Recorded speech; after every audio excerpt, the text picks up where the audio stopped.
Okay, Bob, so I want to use this graffiti spray paint. How do I get it out of the can to use in my airbrush? Stay tuned and I'll show you how. This video follows my initial video about how to use graffiti paint on your model railroad, and the first step in that process is getting the paint out of the aerosol can. So of course many of these tips will apply to any aerosol can. For example, if you buy primer at a big box hardware store, you can use this same process. The internet has other methods of how to do this. This is just how I do it. I think it's a little simpler. Some of them provide that you need to use some putty and put that around the nozzle and hold the straw, and I found that using some frog tape was just as effective. But the basic process is what's shown in this photo. You're going to attach a cut-off section of an elbow straw to your aerosol can and then spray it into a bottle. When the aerosol can is empty, you can then further drain the can of propellant, puncture it, and fill up a couple more bottles with paint, which will be shown at the end of this video. So if you're using graffiti cans, you'll see here that it doesn't come with the normal dome-shaped affair that prevents accidentally depressing the trigger. Instead, underneath the cap, you have to pull the cap off. Underneath the cap, you'll find a small washer that needs to be removed in order for the cap to work. So do that, remove the washer so that you can spray out of the can. Get yourself some of these cheapo party straws that have the flexible elbow in them. You'll also need some jars to hold the paint. You don't need this many, you just need one or two to start. Cut off the straw. You don't need a long straw holding a lot of paint. You just need the elbow so that when the paint shoots out of the spray can, it will hit that elbow, collect, and then drip down into the container that you're capturing the paint in.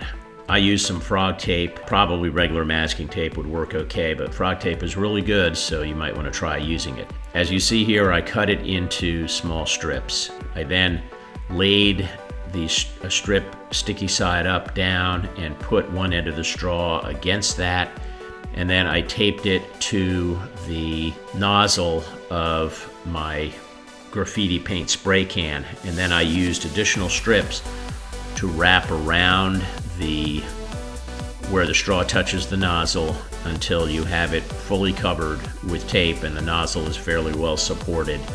You want to force one up underneath the bottom between the can and the straw just to make sure that you got a complete seal all the way around, and that the opening in the straw is roughly centered around the pinpoint opening in the nozzle where the paint is going to come out. It's then a fairly simple matter of going outside and aiming the straw into your bottle and spraying.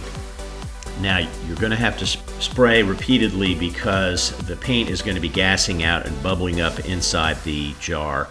So it's going to take 4, 5, 6 shots of paint in order to fill that up without having it bubble up and go all over the place. This paint will continue to gas out for a couple of days, actually. It's amazing how long it takes to gas out.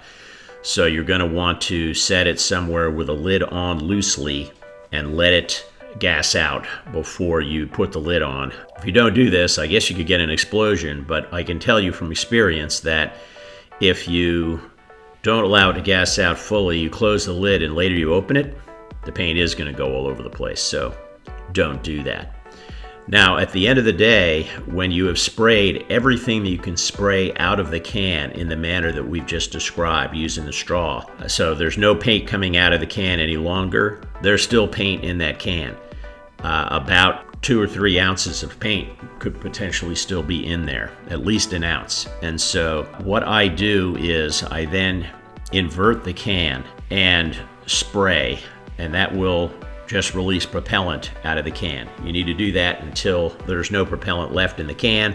The can may get very cold and you'll have to stop, warm it up, do it again until no propellant comes out of the nozzle. Then you can take you can turn the can back right side up and take a sharp object. I use a pair of garden shears, but almost any heavy duty piece of metal will do, and you can pierce the can. First, pierce the can near the top of the can, as you can see here, to provide a vent hole and to make sure that all the pressure's out of the can.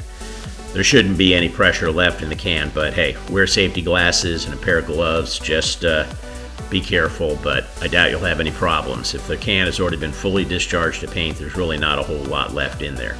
Then you can tilt the can on its side and poke another hole near the bottom of the can where you can drain the paint out, and then you can drain the paint into a small container. And I got 2 of these Badger jars full of paint out of the bottom of this 1 can of Adams Mega Blast Montana Black. So that's almost, that's at least 1.5 ounces of paint, if not more. More than enough to paint several models. Thanks for watching this video about how to decant paint out of an aerosol can. It's oriented towards decanting graffiti paint out of spray cans, but of course it would work for your favorite primer you buy at a big box hardware store. So it could save you some money and improve your modeling.